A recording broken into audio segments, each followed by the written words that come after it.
များနဲ့နှလုံးသားအလားတွေအကျဉ်းနာစေတနာလေးတွေ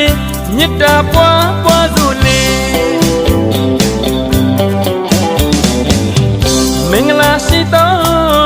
ရက်မြတ်ခါပဲကြက်တည်ရှိသောနေမြတ်ခါပဲနန္ဒတတဝါတွေကြမ်းမာကြမ်းပါစေခုနှစ်ရက်သားသမီးများတွေဘေးရန်ခတ်သိမ်းတင်းငြိမ်ကြပါစေစိတ်ပဝင်နှလုံးရှင်ပြုံးအေးချမ်းကြပါစေ